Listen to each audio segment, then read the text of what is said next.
My own daughter stood in court and swore that I had dementia, that I was no longer capable of managing my life. She and her husband thought they had me cornered. But when I pressed play on a secret audio recording for the judge, I watched their smug smiles evaporate as their faces went sheet white.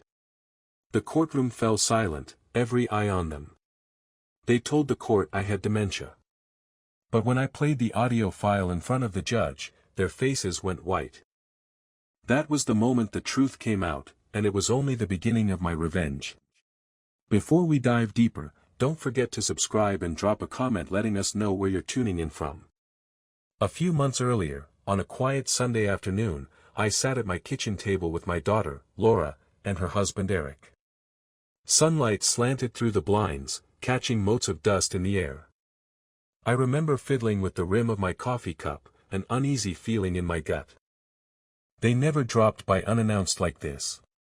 Laura cleared her throat and gave me a tight smile. "Dad, we wanted to talk to you about something important." I glanced from her to Eric.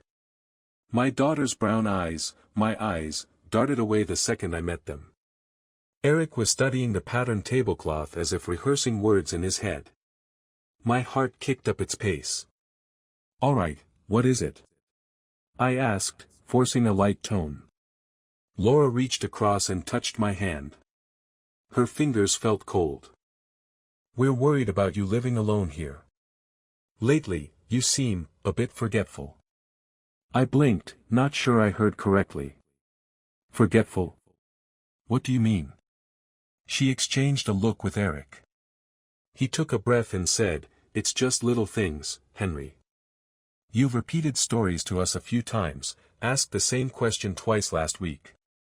He shrugged, trying to appear casual. "We think it might be stress or, maybe age." A flush of indignation heated my neck. "I'm 58, not 90. Everyone forgets things sometimes. That's normal." I tried to keep my voice even, but I could hear the defensiveness creeping in. Of course, Laura said quickly. Her grip tightened on my hand. "It's probably nothing. But it wouldn't hurt to get checked out, right? Just to be safe." "Checked out?" I echoed. "A cognitive exam," Eric said, folding his hands on the table. He attempted a reassuring smile, but it looked more like a grimace. "Just to establish a baseline. Lots of people your age do it." I pulled my hand away from Laura's and straightened up. "I don't need a baseline. My memory is fine." "Is this why you came over? To tell me I'm losing my mind?" Laura's face fell. "No, Dad. We're coming from a place of love, I promise. We just want to help you." "Help me?" Where was this coming from? I took a slow breath and looked at my daughter, my only child, trying to read her expression. There was concern in her eyes, but also something forced, like an actress playing a role. "I appreciate your concern," I said carefully. "But I'm managing just fine on my own. I've lived in this house for 35 years. I know every floorboard. I'm still working part-time, still driving, still cooking my own meals. There's nothing to worry about." A silence hung between us. Laura bit her lip. She had more to say, I could feel it. Eric cleared his throat. "Henry, what if something did happen? We just want to have a plan in place. You've always been there for us, let us be there for you too." I frowned. "What plan? What are you suggesting exactly?" Laura opened the large purse at her feet and pulled out a glossy brochure. She slid it across the table. I stared down at a picture of smiling seniors gathered around a bingo table. Rosewood Gardens Assisted Living, the header read, complete with cheerful logo. I looked up, speechless.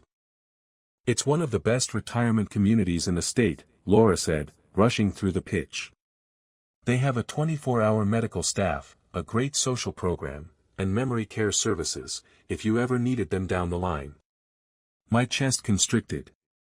Memory care. The implication landed like a punch.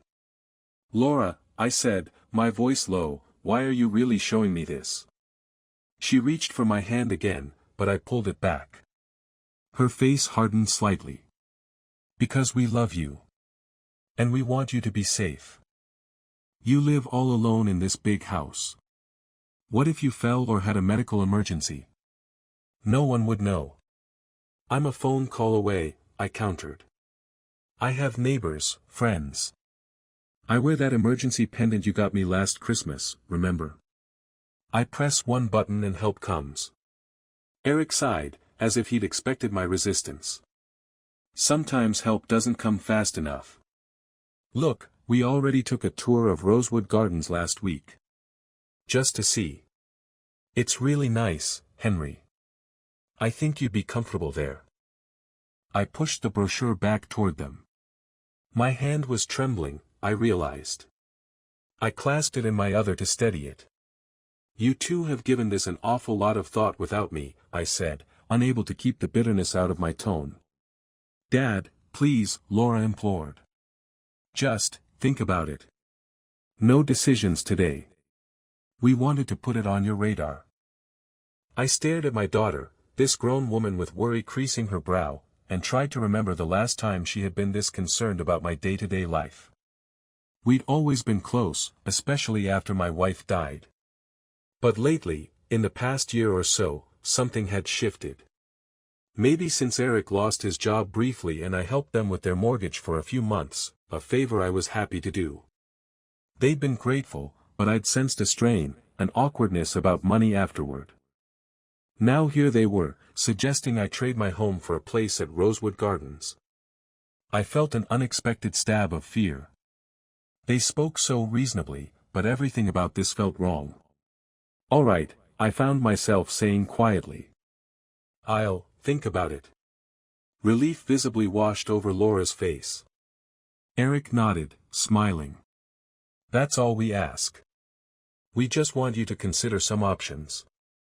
We made strange small talk for a few more minutes, I don't even recall what about, my mind was reeling, and then I walked them to the door. Laura hugged me tightly. Love you, Dad. We truly just want what's best for you. I patted her back, forcing a smile. Love you too, sweetheart. Don't worry about me. As they drove off, I stood by the living room window, watching their car disappear down the street. Don't worry about me. But I was worried, about them, about what they weren't telling me. The brochure on the table caught my eye, that idyllic scene of happy retirees under a gazebo. I snatched it up and tossed it in the trash. I tried to shake it off, but that night's sleep eluded me. I kept replaying the conversation. Were there moments lately where I'd appeared frail or forgetful? I did lose my keys last week and had to get a spare from under the planter, but everyone loses their keys sometimes. I had misplaced a water bill once and paid it late, but only by a few days. Hardly a sign of dementia. They're overreacting. I told myself that again and again. They mean well. Perhaps Eric had a coworker whose parent had Alzheimer's or something and was projecting concerns onto me. Still, an uneasy feeling gnawed at me that whole week. Laura started calling me daily, something she hadn't done in years. At first, it was nice to chat more often, but soon the calls took on a pattern. She would ask pointed questions about my day, like she was probing for evidence of confusion. One evening, she phoned and casually slipped in, "Did you remember to take your blood pressure pills this morning, Dad? You didn't mention it earlier." I was a bit taken aback. Of course I remembered. I always take them with breakfast. She hummed thoughtfully. Good, good. I just know sometimes you skip if you're feeling fine. And you did mention a headache yesterday, which can happen if you forget a dose. I gripped the phone tighter. I didn't forget any doses, Laura. Okay, sorry. Just checking. Love you. After I hung up, I stood there in the kitchen, a cold weight settling in my stomach. The truth hit me like a slap, my own daughter doesn't trust me to manage my medication. I tried to dismiss it, maybe she was just being careful, but as the days passed, more little incidents mounted. On Wednesday, I drove over to pick up my 5-year-old granddaughter Sophie from kindergarten, as I did every week. That evening, after I dropped Sophie back at their house, Laura pulled me aside with a concerned frown. "Dad, the teacher said you were 10 minutes late today." I blinked. Late? No, I was right on time at 2:30. Sophie was the last kid waiting, Laura insisted softly. The teacher was worried. I racked my memory. Traffic had been a bit slow, maybe I was a minute or two late, but nothing significant. Certainly not 10 minutes. I started to protest, but Eric stepped in, putting a hand on my shoulder. "It's all right. We know you'd never intentionally be late. Maybe you got the time mixed up or the clock in your truck is off." "I didn't mix up anything," I said, pulling back. My voice came out sharper than I intended. Sophie, playing in the living room, looked over at us. I forced a smile and lowered my tone. Traffic was heavy on Maple. I was barely a couple minutes behind, that's all. "Okay, Dad," Laura said, raising her hands in a placating gesture. "It's not a big deal. We just worry, you know. If things like appointments and schedules are getting harder." "They aren't," I cut in. "I'm fine." She pressed her lips together. "All right. Let's not argue. Thank you for watching Sophie today." I left feeling perturbed and offended. In the car, I checked the dash clock against my watch. They matched perfectly.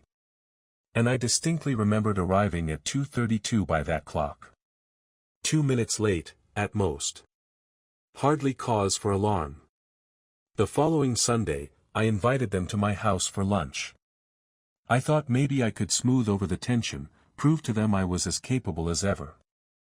I cooked a nice pot roast, even remembered to add extra carrots because Sophie loved them. It backfired. While we were eating, Sophie innocently said, "Grandpa, you left the oven on." Mommy turned it off. My fork paused mid-air. "What?" "No, I turned it off when I took out the roast."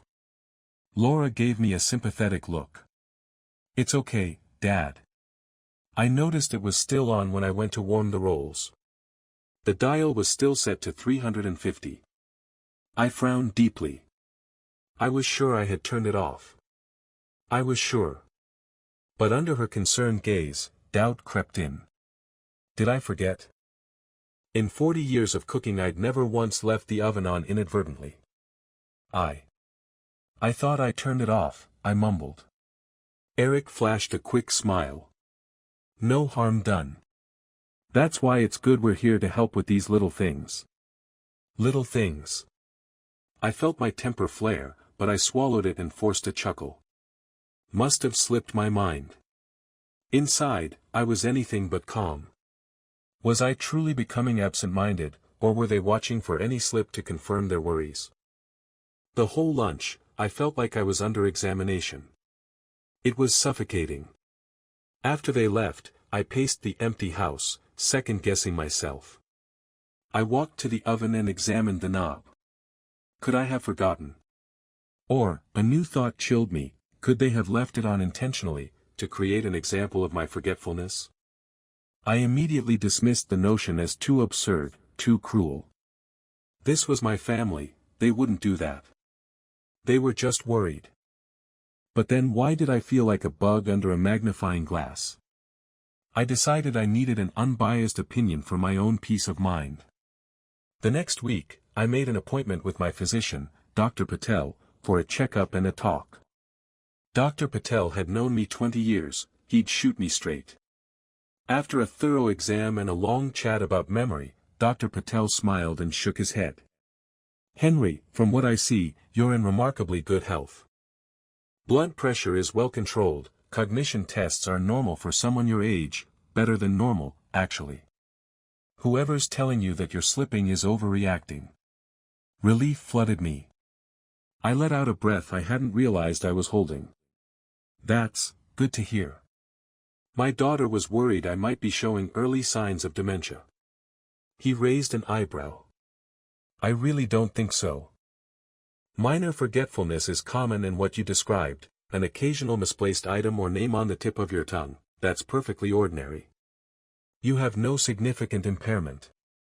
I nodded, feeling more confident. I wished Laura and Eric could hear this directly from him. Would you maybe put that in writing, doctor? Just a note that I'm mentally fit? He chuckled. Protecting your independence, huh? Sure, I can do that. He printed a simple letter on his office letterhead stating that I was in sound mind and health, with no signs of cognitive impairment. I tucked that letter into my pocket like a talisman as I left. That evening, I called Laura. I eagerly told her that I'd seen Dr. Patel and that he found nothing wrong with my memory. There was a pause on the line. Well, that's great, she said, but her voice held an unexpected disappointment. I'm glad to hear it. I have a letter from him confirming I'm fine, I added, hoping this would put her worries to rest. That's nice. You know, sometimes these issues can be intermittent. Or maybe Dad, you just had a stressful week. But okay, if Dr. Patel isn't concerned, we won't bring it up for now. For now. The way she said it set my teeth on edge. True to her word, she didn't mention memory or assisted living again over the next few weeks. The daily calls tapered off. I thought maybe the scare was over and congratulated myself on handling it maturely. Then everything came crashing down. One crisp morning in October, I stepped outside to retrieve the mail. Amid the bills and flyers was a heavy envelope from the county court. Curious, I tore it open right there on the porch. As I read the first lines, the blood drained from my face. Notice of petition for guardianship, it said, with my name listed as the ward, the person to be declared incompetent. Petitioner, Laura Jennings, my daughter's married name. It felt like the ground tilted. I had to grip the porch railing. My own daughter had filed a legal petition claiming I was incompetent and requesting she and Eric be appointed my legal guardians. In black and white, it accused me of progressive memory loss, confusion, and inability to safely manage affairs.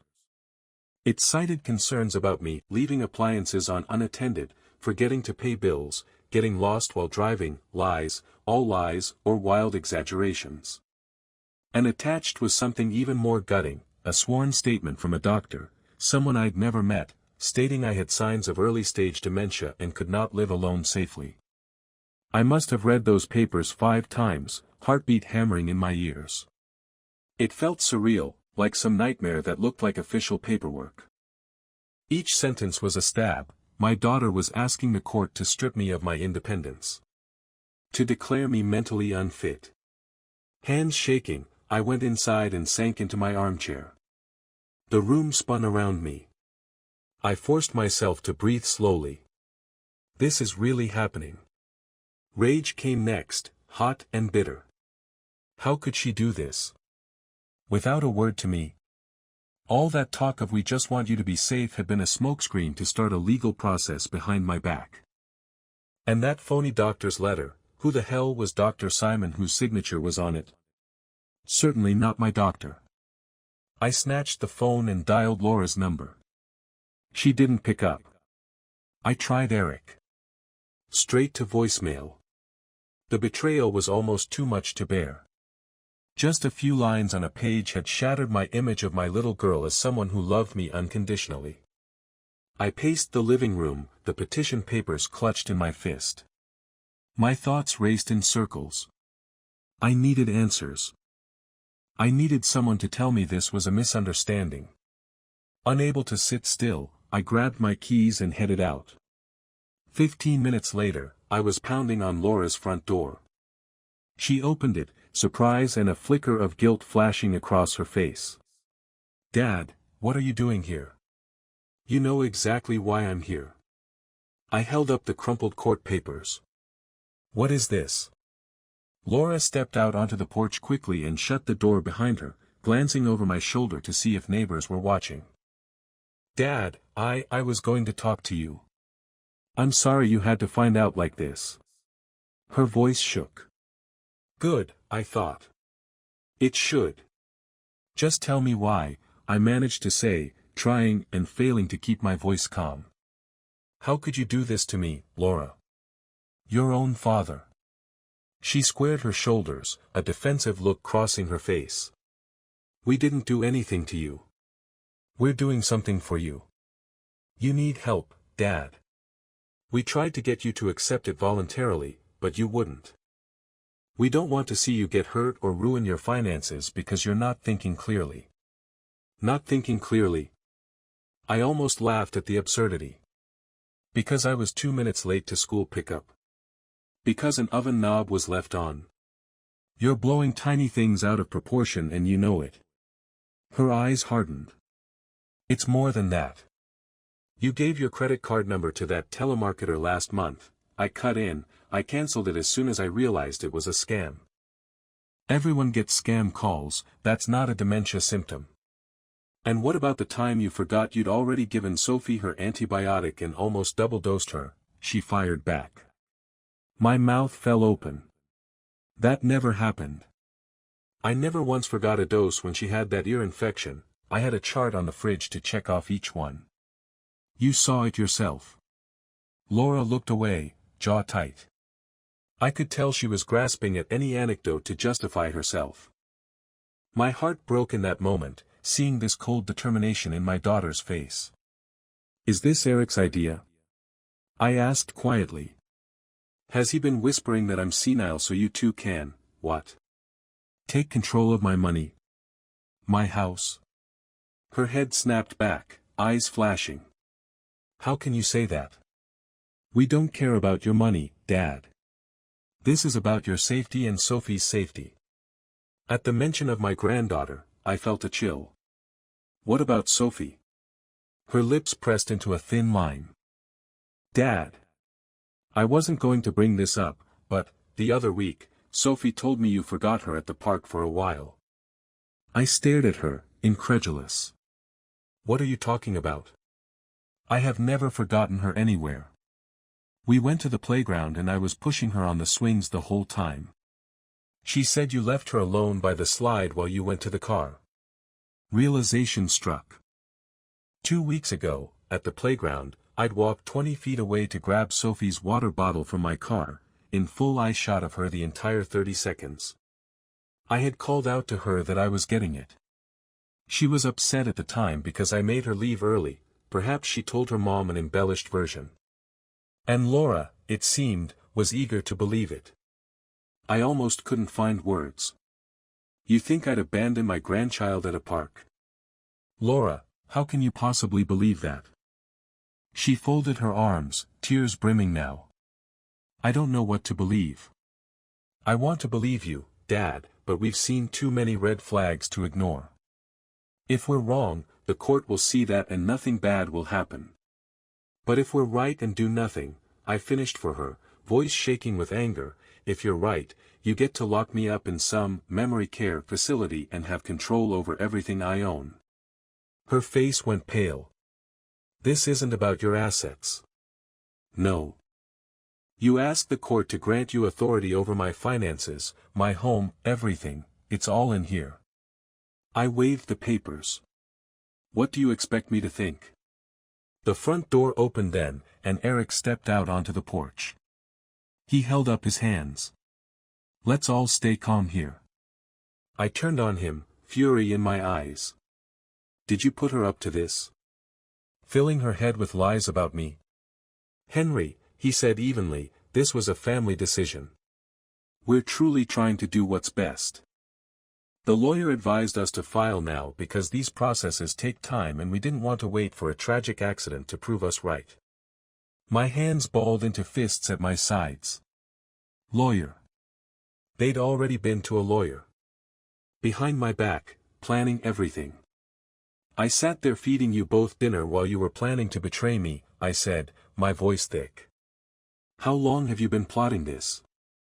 We haven't been plotting anything, Laura cried. Please, you have to trust that we're trying to help. I felt something break inside me. Trust? That ship has sailed, Laura. You went to court without even warning me. You forged a doctor's report. It's not forged, Eric interjected. We took you to see Dr. Simon last month, remember? For that flu shot. He's a geriatric specialist. He did a quick eval, asked you those questions about the date and the president. I did remember that odd appointment. Laura had convinced me to see her friend, to get a specialized flu vaccine for seniors, since the pharmacy was out. I had thought nothing of it when this Dr. Simon engaged me in casual small talk that drifted into questions that seemed like memory test items. I answered them easily and never thought twice. Now I realized with horror it had been a covert cognitive test, and apparently, they'd twisted it to claim I failed. I took a step back, literally feeling sick. That was a setup, I whispered. Eric had the gall to look regretful. We had to get an evaluation somehow. We hoped you'd cooperate, but we did what was necessary.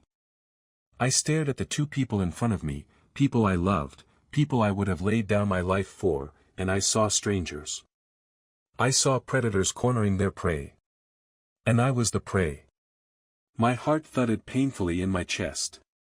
For a moment I feared I might actually collapse. I felt a tight, hot pressure building behind my ribs. But anger kept me upright. Righteous, clear, hot anger that cut through the hurt. This is how you repay me, I said hoarsely. All the sacrifices, everything I've done for you, Laura, and you too, Eric. I treated you like a son. And now you're trying to take away my freedom, my dignity. My voice broke despite my resolve. I never thought I'd see the day my own child would betray me. Laura's tears spilled over. Daddy, please don't say that. I love you. I turned away, unable to look at her. If you truly loved me, you wouldn't be doing this. See you in court. With that, I strode down the porch steps. She called after me, but I didn't stop. I drove home with white knuckles on the steering wheel and a storm of emotions roiling inside me, devastation, fury, confusion, grief. Back home, the quiet of my house pressed on me. This home, the one I had built with my late wife, Margaret, brick by brick over decades of marriage, might soon be taken from me if Laura succeeded. I sank into Margaret's old armchair and finally let the tears come. How had we gotten here? I thought back to all the love and years and memories.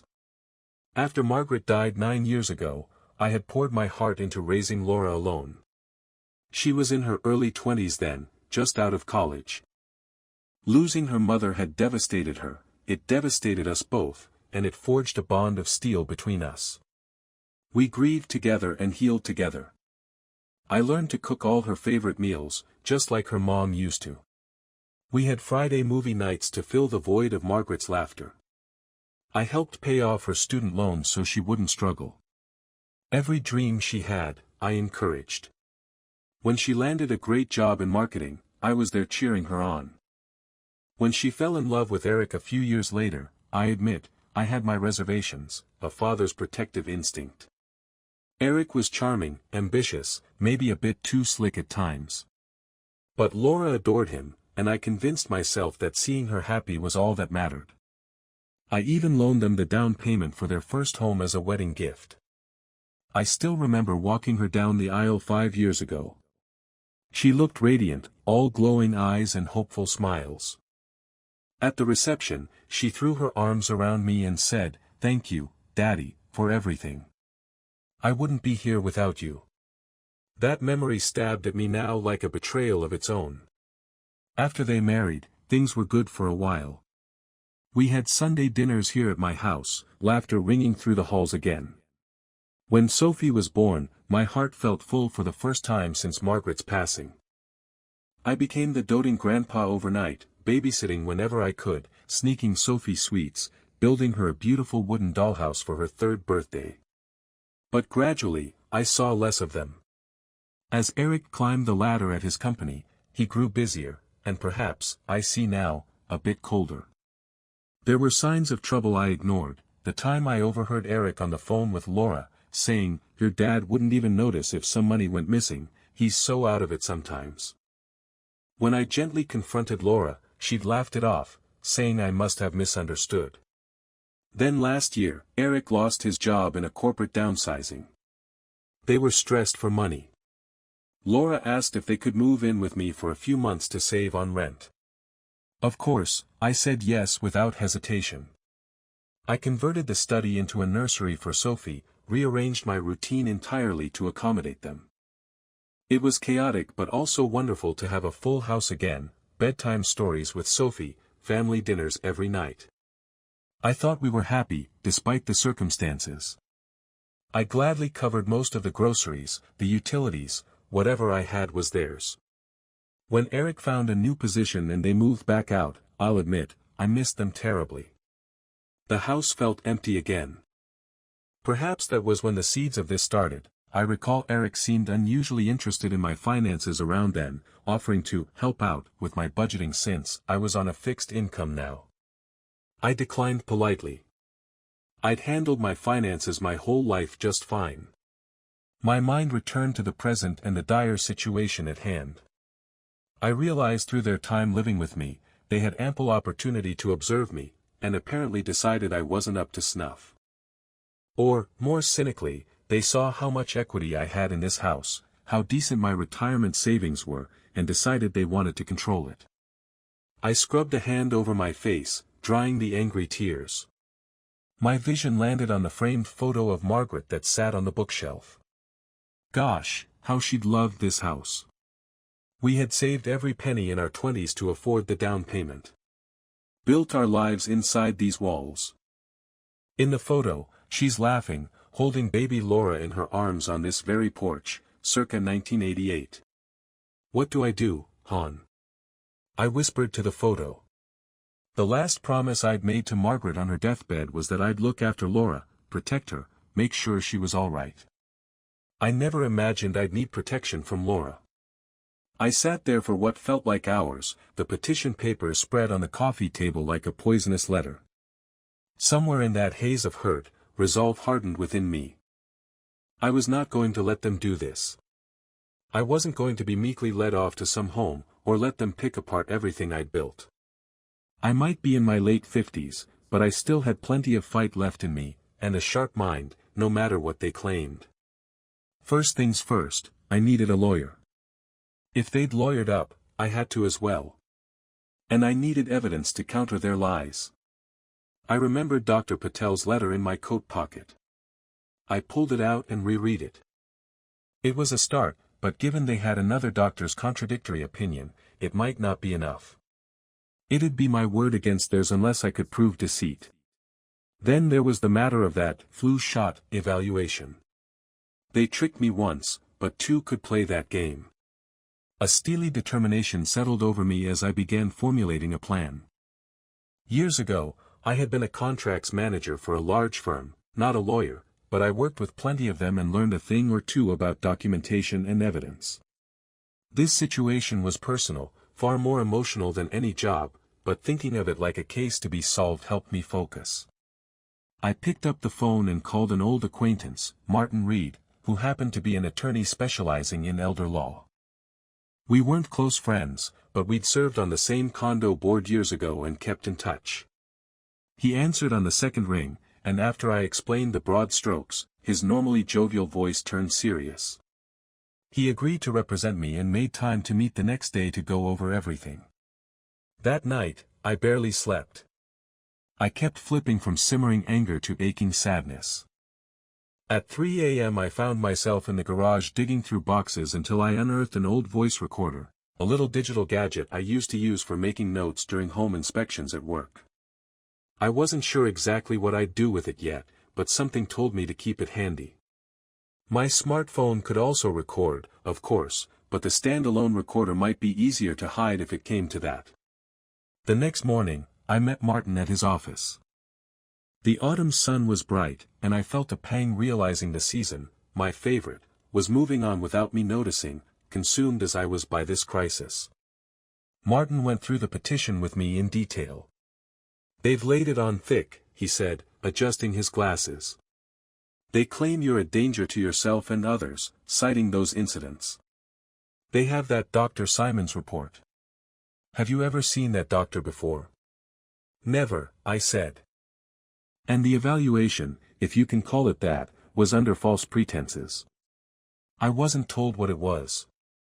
I have my own doctor's opinion saying I'm fine. I handed him Dr. Patel's letter. He read it and nodded. That's good. We'll submit this as evidence. I'll also request a formal independent evaluation by a court-appointed psychologist. If you truly are fine, that will help confirm it. The thought of more tests made me groan, but I agreed.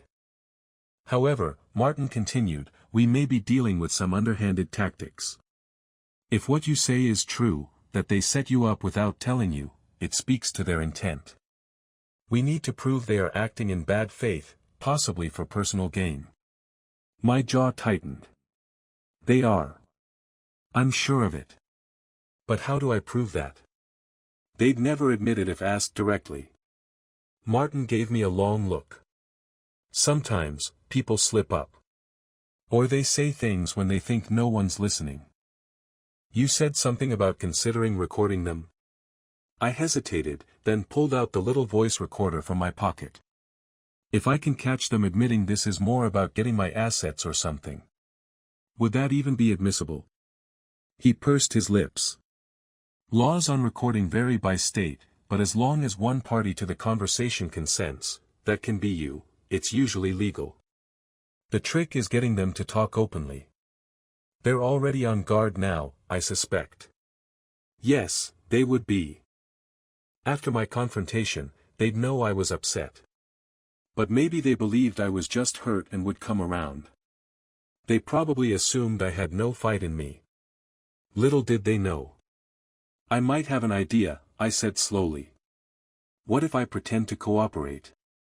If I act resigned, maybe they'll relax and say something revealing when they think I've given up. A small smile tugged at Martin's mouth. That could work. But it's risky. Are you up for that kind of play acting with your own family? I straightened.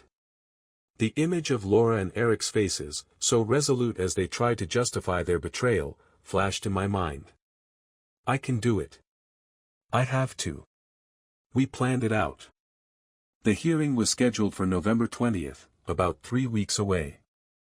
In that time, I would undergo the independent psych evaluation, which I was certain I'd pass.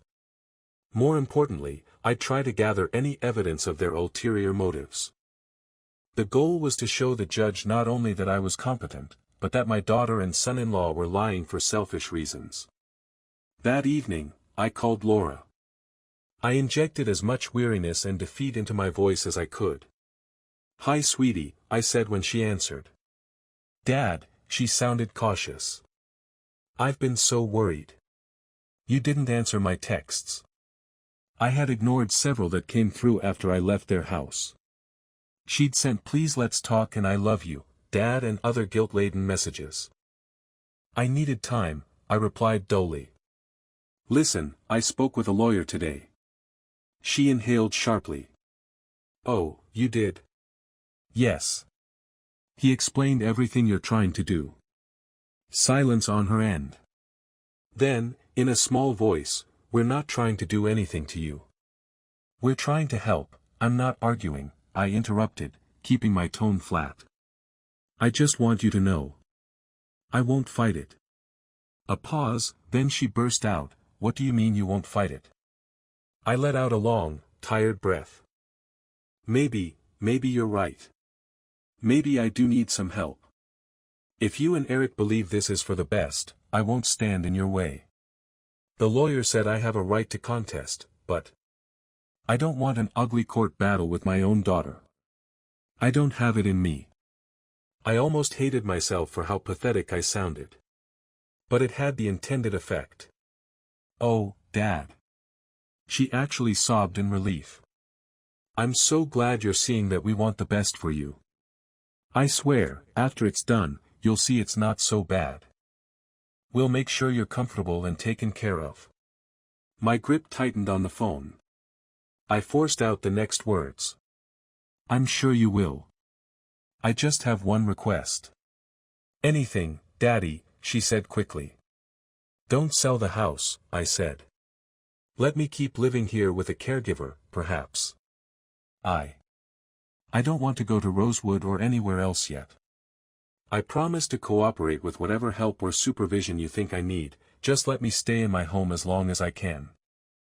There was a muffled sound. I suspect she covered the receiver to speak to Eric in the room.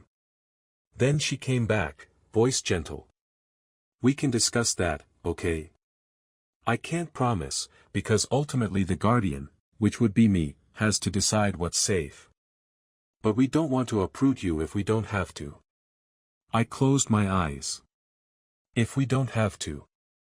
Meaning they likely planned to, but I planted the seed that it mattered deeply to me. I hoped it would make them complacent, thinking I'd go along if they conceded on that point later. All right, I murmured. When is the next step? Do I need to do anything? She sounded downright cheerful now. Oh, Dad, thank you for asking. We'll still have the hearing on the 20th, but it'll be quick if you're not contesting. Mostly a formality. And, before that you'll need to meet an independent evaluator the court assigns. It's standard. I'm sure you'll be polite with them. I almost laughed at the irony. She was asking me to be polite and cooperative with the evaluator. The audacity. Of course. I'll be a model patient. We spoke a little more. She was effusive in her gratitude, like I'd given her some great gift by laying down arms.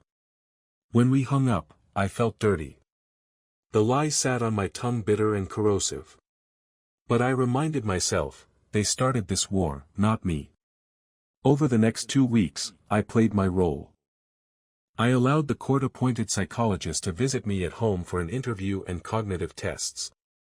I was friendly, relaxed, even joked that my daughter was just making sure Dad's all right, so the evaluator wouldn't think there was a family feud. I aced every task, remember 5 words, draw a clock, solve simple problems.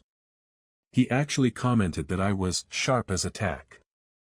I caught a glimpse of his preliminary report when he left. It looked favorable, noting no significant impairment observed. That bolstered my confidence.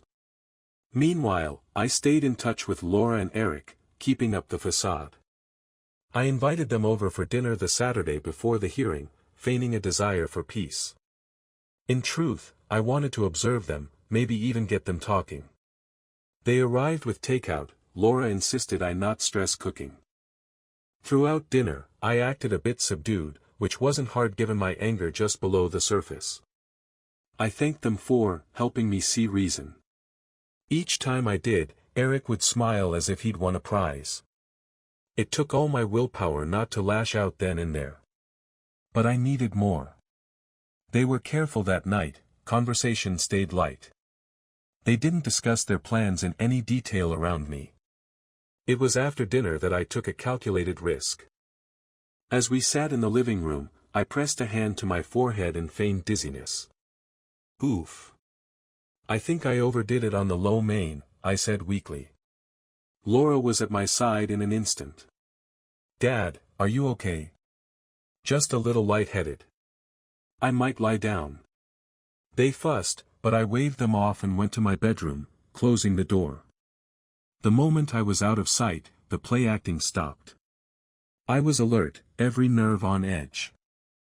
I had left my phone recording in my shirt pocket on the living room console, hoping to capture anything they might say while I wasn't there. I also quietly opened the air vent grate in my bedroom, which connected through the ductwork to the living room, an old trick from my childhood when I discovered I could eavesdrop on my parents if I listened at the vent. Through it, muffled voices floated into my darkened bedroom. Telling you, he's fine, I heard Eric say, sounding annoyed. He didn't even touch the whiskey I poured him. If he really had memory issues, he'd have slipped somewhere tonight, but he was normal. My heart pounded. Laura hissed, "Shoo, just because he's acting normal doesn't mean the judge won't approve it. We have Dr. Simon's affidavit and I'll testify about everything. And if Dad isn't fighting, it should be easy." A pause. I imagined Eric pacing, he often did when agitated. I just worry about that evaluator. What if he gives a good report on Henry? The judge might question why we're doing this. Laura answered, her tone edged with something I hadn't heard before, cold ambition. Then we'll emphasize his lack of insight. That he doesn't even realize when he's confused or forgetting things. Plenty of dementia patients can perform well on simple tests. It doesn't reflect how he is day to day. I couldn't believe what I was hearing, my own daughter, planning how to spin me as demented despite evidence otherwise. Eric lowered his voice, but I still caught it, and you're sure once we have guardianship, we can access everything? Bank accounts, the house, all of it. A cold chill shot through me. That question laid bare what this was really about. Laura responded, irritation in her voice, that's what the lawyer said. I'll have control of his financial assets to pay for his care, and we'd be able to refinance or sell the house if needed for funds. You know this, Eric. I just want to be clear, he muttered. We need to recoup what we've spent on lawyers and such, and honestly, if we sold this old place and moved him somewhere smaller, we could get something out of it. Not to mention, he lowered his voice further, and I had to strain. I caught fragments, our debts, credit cards, once this is done, no choice, he'll be in a home by spring. I realized I was clenching my fists so hard my nails bit into my palms. They wanted to sell my house. They planned to put me away in some facility and liquidate my life to cover their debts. My blood boiled. In the vent, Laura whispered, don't get ahead of yourself. One step at a time. First, get the guardianship. Then we can slowly make those changes. If he's compliant like now, maybe we let him stay here with a nurse a few months to keep him pacified, then move him. We don't want to look like we're rushing to grab his assets. That might raise eyebrows. I nearly gasped aloud at her candid words. My own child. Talking about me like an obstacle to be managed. Eric gave a low chuckle. You've thought this through, haven't you? A clinking sound, maybe ice in a glass. Laura spoke, softer, we need this, Eric. Once we have control, all our financial problems are solved.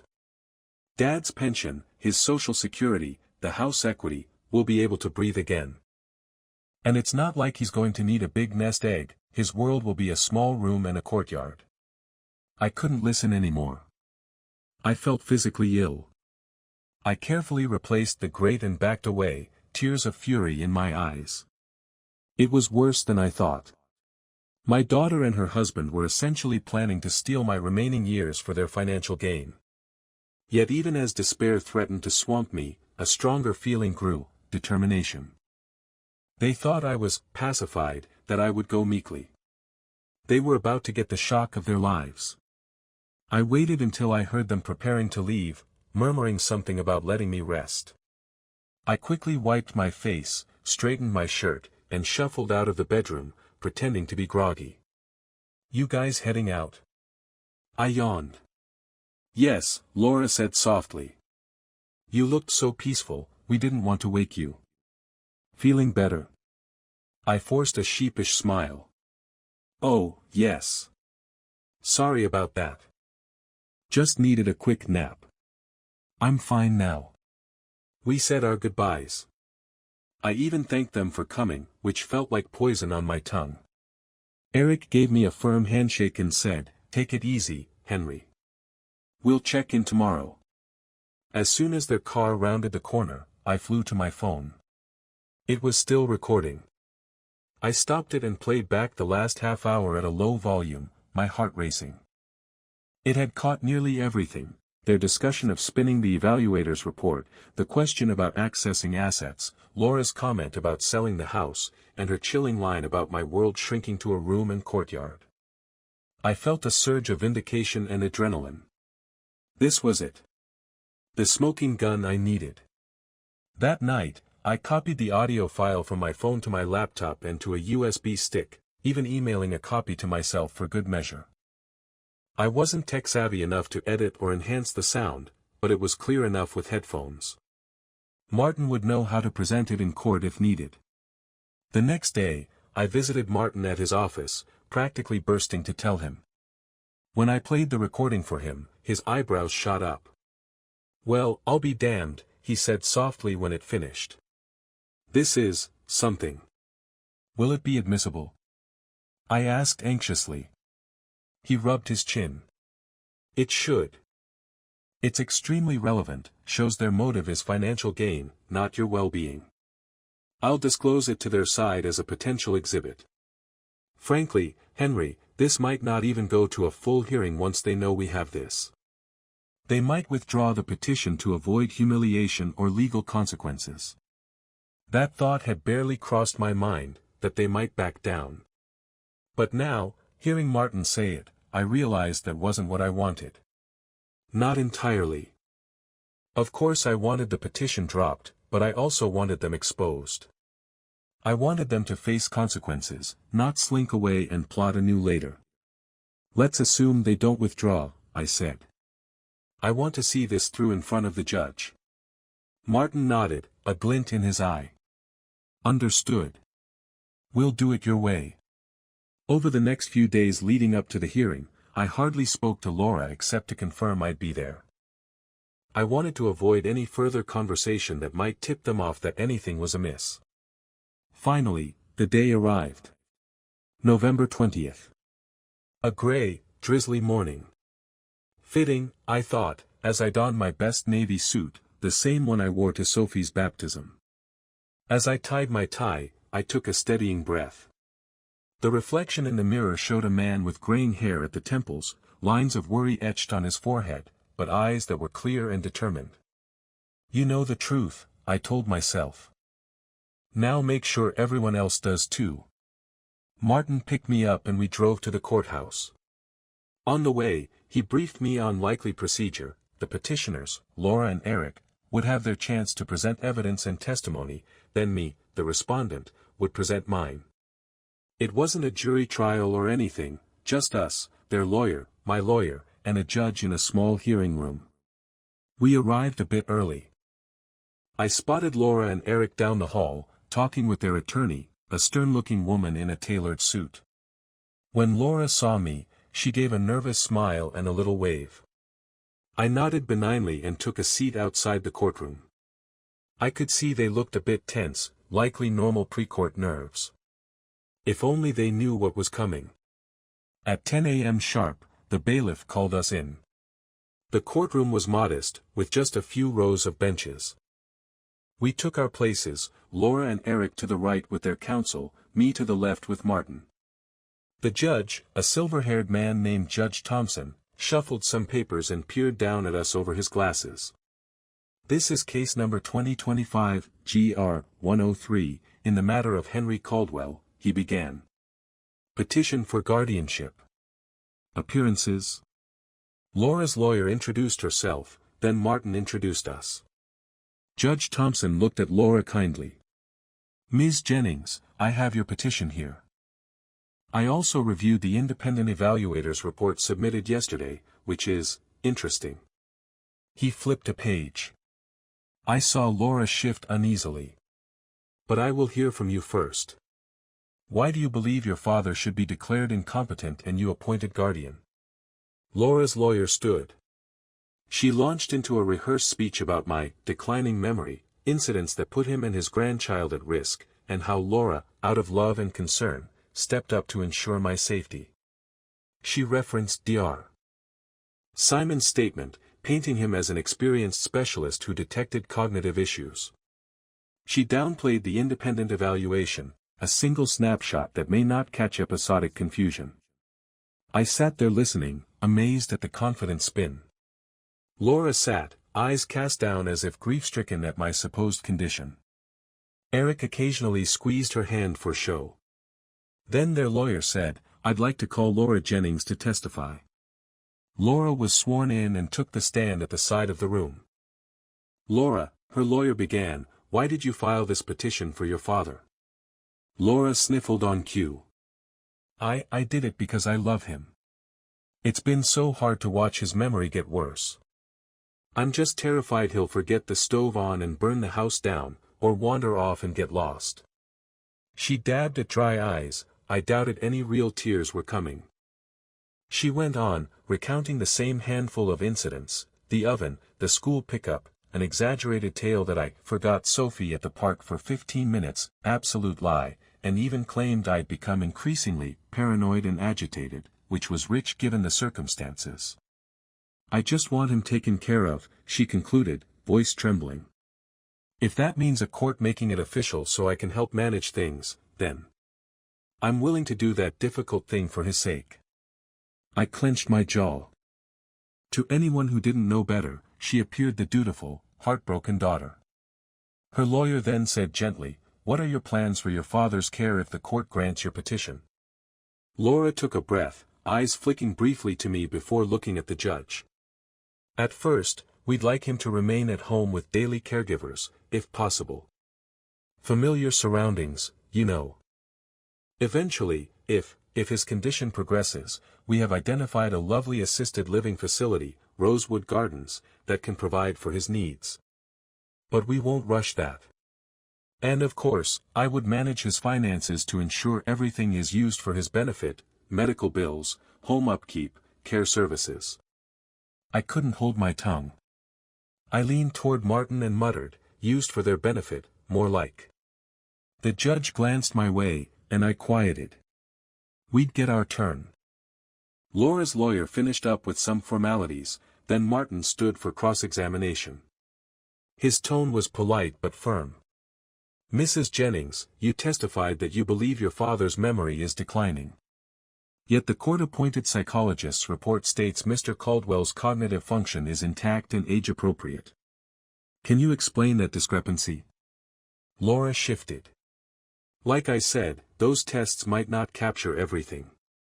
My father can be very convincing in short interactions. But I see him on his bad days." "What bad days are those?" "You don't live with him, correct?" "No, but I visit often. Isn't it true, Mrs. Jennings, that until recently you only saw your father maybe once a week, if that?" Martin pressed. She faltered. I suppose on average, but frequency isn't the issue." Martin nodded. "Right. The issue is your father's supposed incompetence. Do you have any medical qualifications to diagnose that?" "No, but family knows best sometimes," she replied, a touch defiant. Martin's lips curved in a slight smile. "Family does know a lot. Let's talk about family, then. Your petition also requests control over Mr. Caldwell's finances and property. You mentioned paying bills for his benefit. Are you having any financial difficulties, Mrs. Jennings?" She looked taken aback. "What? No, this isn't about my finances. Humor me.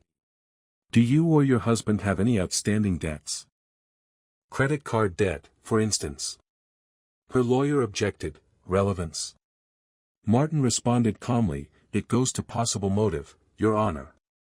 The judge allowed it. "Answer the question, Mrs. Jennings." Laura flushed. "We have some credit card debt, sure. Most families do. But that has nothing to do with Dad." Martin's tone remained mild. "You also testified you would use his assets solely for his benefit. Would you be willing to formally disclaim any personal benefit from, say, the sale of his house?" She hesitated, caught off guard. I haven't thought about that. We only considered selling if necessary for his care costs, so you have considered selling his house?" "If needed for funds, yes, but only to support him," she insisted. Martin flicked through his notes. "Mrs. Jennings, do you recall a conversation with your husband a few nights ago regarding your father's assets?" Her eyes widened slightly. "What?" I talked to my husband about a lot of things. I don't recall a specific conversation." He stepped closer, paper in hand. "Do you recall saying, quote, 'Once we have control, all our financial problems are solved. Dad's pension, his social security, the house equity, will be able to breathe again.' End quote." Laura's face went stark white. She opened her mouth, no words came out. Her lawyer stood, bristling. Objection. How could he possibly recall her private conversation? Martin turned to the judge. If my questioning seems unusual, Your Honor, please bear with me. I have evidence to substantiate it, which I intend to introduce. He looked back at Laura.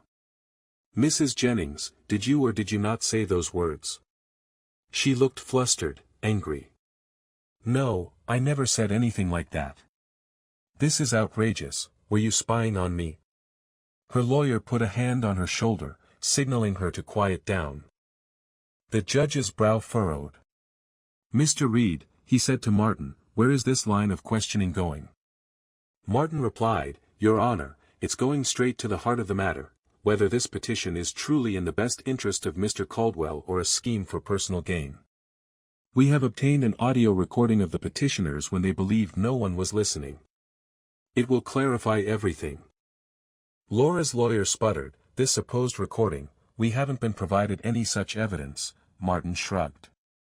It's impeachment evidence, Your Honor, directly rebutting their claims. Given the nature of these proceedings, typical discovery rules are relaxed. I'm happy to share it now. In fact, I have transcripts prepared for the court's convenience. He handed copies to the judge and the opposing counsel. Judge Thompson adjusted his glasses, reading silently. The courtroom was dead silent except for the quiet buzz of fluorescent lights. I watched as the judge's eyes widened, then narrowed in anger as he read phrases like no choice, he'll be in a home by spring and all our financial problems are solved. Laura's attorney had gone pale as well. She leaned in and whispered furiously to Laura, who looked like a deer in headlights. Finally, the judge spoke in a low, controlled voice.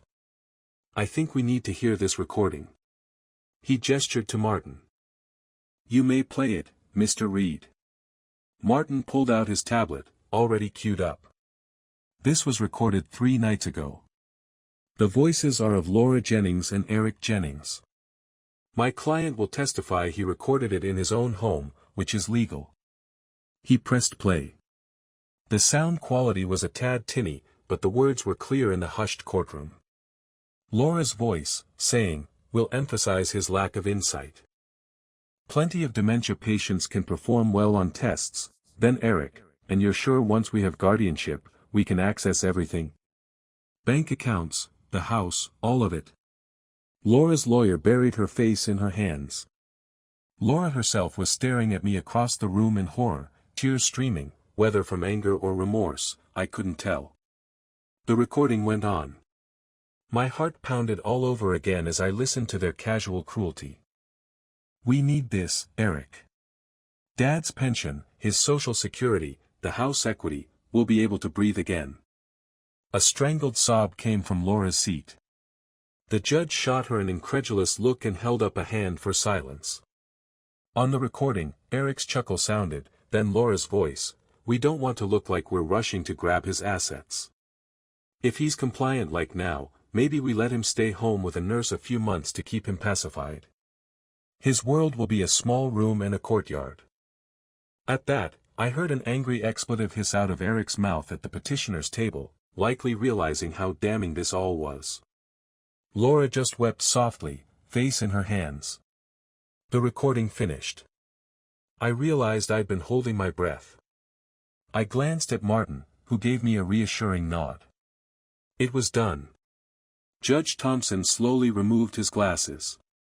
I couldn't read his expression entirely, but I saw disgust there. He addressed Laura and Eric's attorney first. Ms. Rivera, I'd like to hear an explanation for what I just heard. The attorney stood, clearly shaken. Your Honor. I was not aware of any of that. I'm as shocked as the court. I apologize profusely. My clients may have misrepresented their intentions to me. That was putting it mildly. The judge's gaze speared into Laura. Mrs. Jennings, Mr. Jennings, stand up. They rose, Laura trembling, Eric stiff with anger and fear. Is that your voice on this recording? The judge demanded. Yes, Your Honor, they mumbled, barely audible. He took a deep breath, visibly calming himself. In all my years on the bench, I have never encountered such a brazen abuse of the guardianship system. This court exists to protect the vulnerable, not to be used as a weapon for greed. Laura cried openly. I'm sorry. I'm so sorry, Daddy, she blurted out, looking at me imploringly. I met her eyes, feeling only a hollow sadness. Judge Thompson wasn't done. It is the order of this court that the petition for guardianship is denied in its entirety. Mr. Caldwell, you remain fully in charge of your person and property. I am also directing the court clerk to forward this matter to the district attorney's office for review. He glared at my daughter and son-in-law. There may have been false statements made to this court and to medical professionals. That's fraud. And given the clear intent to financially exploit your father, Adult Protective Services will be notified as well. Laura's attorney put a hand on her arm, silently telling her to stop talking. Probably the first wise move since this began. The judge turned to me then, his tone softening. Mr. Caldwell, I'm so very sorry that your family put you through this. You've shown remarkable composure and wisdom in how you handled it. I nodded, finding my voice. Thank you, Your Honor. My throat felt tight. He finalized a few more formalities, then adjourned the hearing. As we gathered our things, I felt a wave of relief wash over me. It was done. I had won, but it didn't feel like a triumph so much as a tragedy narrowly averted. Laura approached me, ignoring her lawyer's attempt to hold her back. Her mascara was smeared, eyes red. Dad. I'm so sorry, she choked out. She actually reached for my hand. I stepped back. I had to. I heard what you said when you thought I wasn't there, I replied quietly. I can't just pretend that didn't happen, Laura. Eric hovered a few steps behind, his expression a volatile mix of anger and embarrassment. This is a nightmare, he muttered. How could you record us? Your own daughter. I turned the full force of my gaze on him. My own daughter and her husband were plotting to rob me of my freedom and possessions, I said, voice low. You're damned right I recorded you. And I'd do it again. He opened his mouth to snap back, but Judge Thompson was still at the bench gathering files and gave him a stern look. Eric wisely kept silent. Laura reached for me again. Daddy, please. I was stupid and desperate. I never wanted to hurt you. I thought I was helping in some twisted way, and Eric, she glanced back at him, we got carried away. I studied the woman who was my flesh and blood, feeling a surge of conflicting emotions. Love doesn't evaporate overnight, even under such hurt. But trust, that was shattered. Desperation is one thing, I said slowly. Cruelty is another. You were going to lock me up and strip everything from me. How can you expect me to just move on from that? She sobbed, unable to answer. Eric stepped forward, placing a hand on her shoulder. He faced me, jaw tight. We'll regret this for the rest of our lives, he said, and there was an edge of genuine remorse there. I don't expect forgiveness. But please, she's your daughter. Don't cut her off entirely. I looked between him and my daughter. I realized he wasn't including himself in that plea, perhaps he knew better. My heart felt like a stone in my chest. I won't make any decisions about that today, I said, exhausted. I need time. Without waiting for a reply, I turned and walked away, Martin by my side. Outside the courthouse, the drizzle had stopped. The clouds were beginning to break, pale sunlight peeking through. I stood on the steps and inhaled the cool, damp air. Free. I was free. They hadn't caged me, hadn't taken what was mine. Martin clapped me on the back. You did great, Henry. I know it was hard, but you handled it as well as anyone could. Thank you, Martin. For everything. We shook hands firmly. He gave me a ride home and offered to help with any follow-up, like if the DA wanted statements. I knew he'd be there for me. As I walked up to my front door, a weight I didn't even realize I'd been carrying seemed to lift. This was still my home, and I could cross its threshold without permission from anyone. Inside, the house was quiet and still. Familiar. Mine. I wandered to the living room, where just nights ago my world nearly collapsed. On the mantel was the old photo of Margaret and baby Laura on the porch. I picked it up gently. "Well, honey," I whispered to my late wife, "I almost lost our girl today, not to death, but to something else. I don't know if I can ever get her back." My voice trembled. "I'm sorry." I sank into the armchair, fatigue hitting me like a wave. Through the window I saw a car slowly drive by. For a split second I tensed, thinking it was them, but it was just a neighbor. I leaned back and closed my eyes, letting the quiet wrap around me. Over the next few days, the fallout was swift. As Judge Thompson had warned, Adult Protective Services came to speak with me. They had already interviewed Laura and Eric. Because I was not actually harmed or defrauded yet, and I stated I didn't currently fear them, APS didn't pursue further action, though they made record of the incident. The DA's office also took note. Time would tell if they decided to charge them with anything like filing false documents or elder exploitation attempt. I made it known I wasn't looking to see my daughter in jail, I mostly wanted the assurance that they'd never try something like this again. Word got around in our community, too. A few close friends I confided in were outraged on my behalf. I suspect the story quietly spread. One afternoon I saw our pastor leaving my daughter's house after paying a visit, likely to counsel or perhaps admonish. The shame they brought on themselves was a punishment in its own way. As for me, I took measures to protect myself going forward. I visited my attorney and formally updated my will and estate plans, ironically, something I'd been meaning to do for ages. I made sure that if anything happened to me, control of my assets would pass to a neutral third-party trustee for Sophie's benefit, not to Laura directly. Perhaps that was harsh, but I simply couldn't risk it now.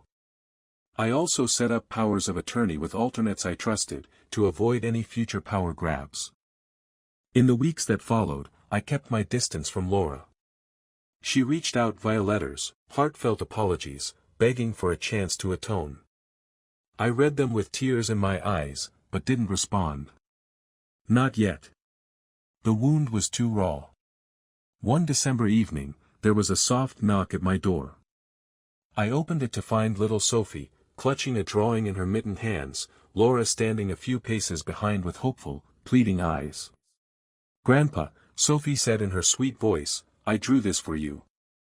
She held it up, a crayon family portrait, a stick figure girl, a tall daddy, a mommy, and a grandpa with silver hair, all holding hands under a smiling sun. In shaky 5-year-old letters at the top she had written "I love you." My toughened heart just about melted right there. I knelt and pulled her into a hug, my throat tight.